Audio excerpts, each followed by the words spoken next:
go. Yeah. Let's go. Yeah. So you want to disagree, DM me about it. Argue with me. It's okay. Argue with the wall. You can actually send all Momo slander to my DMs. It would be really funny. I want all of your Momo hate. Send it to me. And send me all your nerf hate. That's cool. We're each other's strongest soldiers. Yes. That's how it goes. The real homies support homies. Funnel all your hate for Momo towards me. But now let's get right into the set. Like we were saying earlier, guys, it's been a little bit, right? I feel like both Sparg0 and Light have grown a lot as players in that time. Sparg0, of course, during the last time they played, he ranked #1 in the world. Game plan has evolved a little bit, you know, kind of like matured as a player, not taking losses too hard. Light the same way. I feel like has been matured a lot as a person. That's true. So it's very exciting to see. Like this is like post time skip. This is like 5 on 3 houses. Like 5 years later. The deep cut here. We're fighting Lady Raya here, bro. Okay, that is a really weird way to describe what we are about to see as possibly the hottest set of this tournament. Absolutely. Let's get right into it. We're starting out here on Battlefield. Now, Nerf, tell me, Sparg0 on Battlefield again? Why do you think we're going back here? What? Why do you think we're going back to Battlefield? Oh, because top platform is nice. Okay. And it allows me to avoid things like tech chase up smash. Okay. You know, in the same way that we saw Syrup take it to a tri-plat to avoid the Sparg0 up smash, we might see that Sparg0 learned a little bit of that. Already, we got that limit online, trying to keep the pressure up here against Light. Light, like you said, utilizing those platforms to get away from the onslaught that he's bringing with these tech chases, and Sparg0, of course, trying to match the energy slowly but surely. He's revving up right now. You're already pulling out those backers at 100%. You're gonna find the first stock very cleanly in this game 1, and like you said, the energy is already all the cards are on the table. We are kicking it up. Yeah, this is not one of those sets where I would start with the sleeves rolled down. I think it's you gotta lock in, bro, because this is not it. As of right now, Sparg0 is starting to bear down a little bit more. We have some good extra credit on the board on Light. Light starting to get the edge guard, but a roll in, and finally, even then, the up smash not enough. Sparg0 still staying alive. Sparg0 still hanging on here at 133%. A lot of rage here on this Cloud. Gonna catch the back foot of that up smash. They're sending him in a really awkward position. The high jump, the phantom footstool. Sparg0 gets out of there. Aggressive reversal there. Sharking with the up air again. Catching Light, getting over, trying to find a hit. He's like, nah, buddy, you're not getting that hit. I'm keeping you away. Get away! Stay off stage, Sparg0 says. You can't get hot if you can't touch anything. You want to. If you can't draw the sun, you can't get hot. You want to get hot. I guess so. All right, still, we've got a full stock lead here. Sparg0 looking pretty nice against Light, and now getting more and more damage. The double cross slash as well, even backing Light further into the corner. Cannot do anything. Look at that shield, man. Big reverse cross slash there, finding more damage on that platform, dropping on the back into another cross slash. Avoiding that up smash with the roll in. Very good stuff there from Light. And a really precarious situation here on this last big up air. It's the quad up air coming out. Is that Yoshi? Definitely. We love the string, though. I mean, obviously, a good vertical combo like that here on Battlefield is going to be a big, huge thing for Light to be able to secure against Sparg0. We still got more work to do, though. Now Light waiting for Sparg0 to pull the trigger here in the corner. Just barely avoiding that again. Had the right idea with the back, just barely misspacing it. Sparg0 jumping out with that down air out of shield. Trying to catch the Phantasm.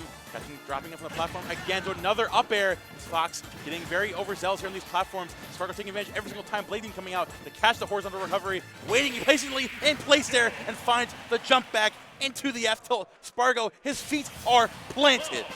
Standing as an impenetrable wall between Light and center stage.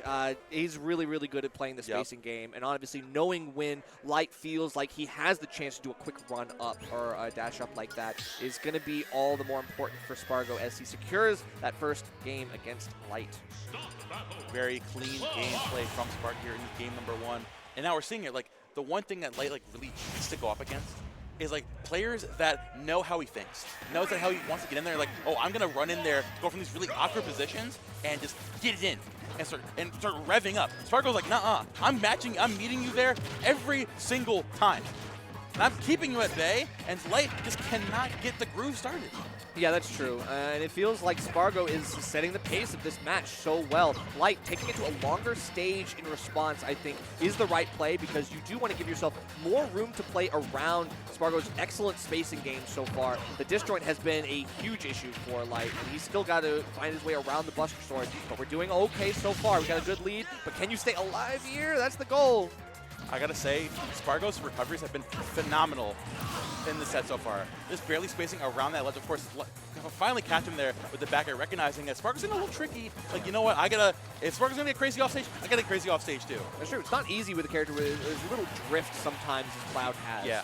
So, still good mix-up on the fair as well, and Light unfortunately takes that right to the face. So Sparg0 evening it right back up, 2 stocks apiece. Light, of course, now of the dash tag into After. Wait a minute. Light is making stuff up right now.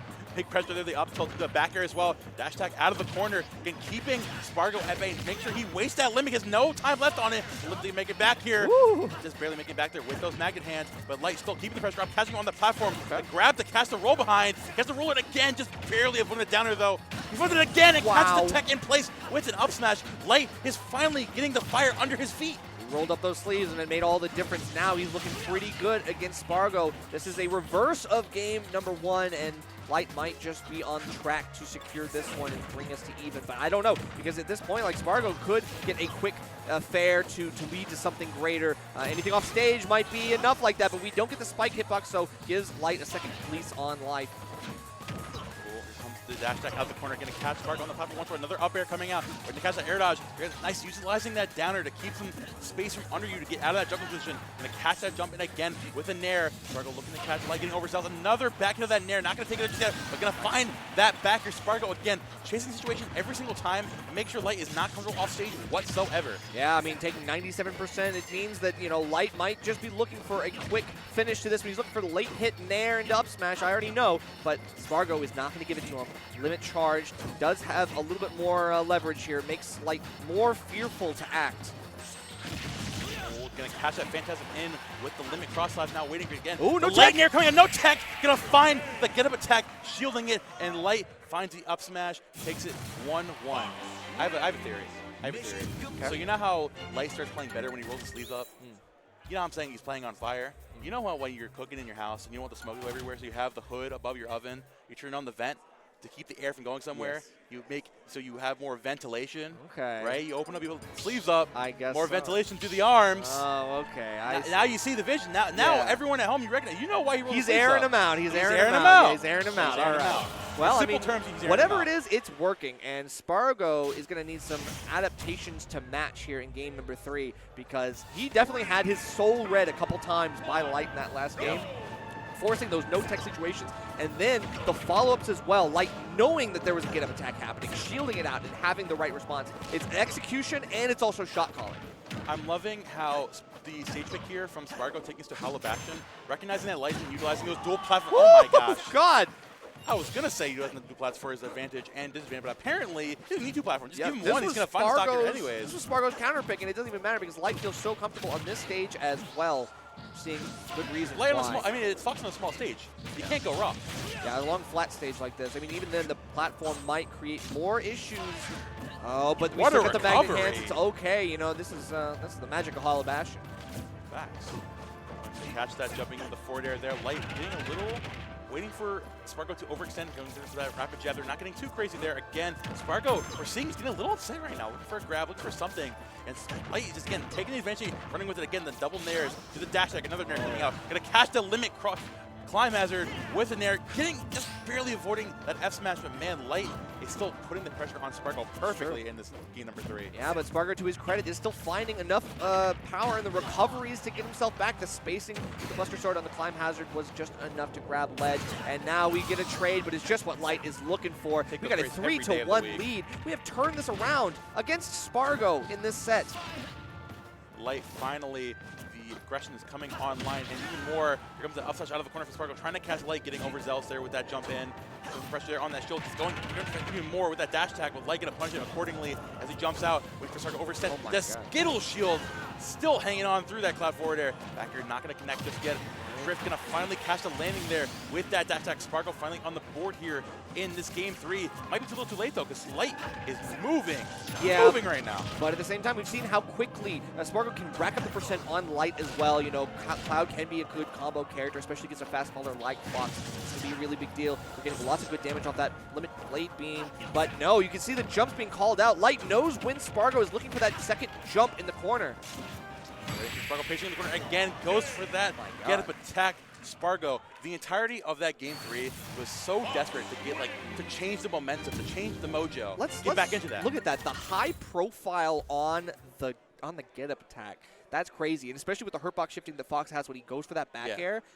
That was so well spaced, so perfectly placed by Light. You see, Sparg0 just wanted to get that hit, get back into the mix so badly, and so that get up attack was specifically part of that. Light's like, you know what, I know you just want to get it, just to get me off of you, right? Knock me out from the ledge. So just had that, like I said, that back air space almost perfectly, catching him there and taking it game 3. Light now 1 game away from taking out the #1 seed of this tournament. And the best player in the world to boot.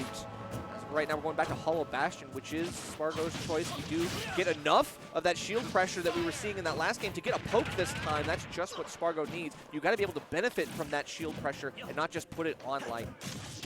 Pressuring that shield, trying to pressure it safely with that nair, but Sparg0 making Light remember, hey man, I have that up special out of shield. You cannot touch Cloud's shield so lightly. Trying to find more landing aerials to keep this Fox at bay. Back to that middle platform. Light, of course, again, needing that same energy, getting this neutral. Captain landing with another forward throw.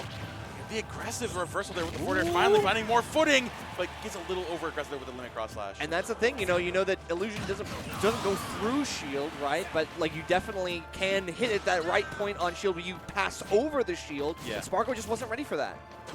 Now Light actually taking a step back, turning it down, playing more of a patient game, waiting for Sparg0 to overextend. We're seeing Sparg0 get a little impatient here. Light certainly taking advantage, catching that jump.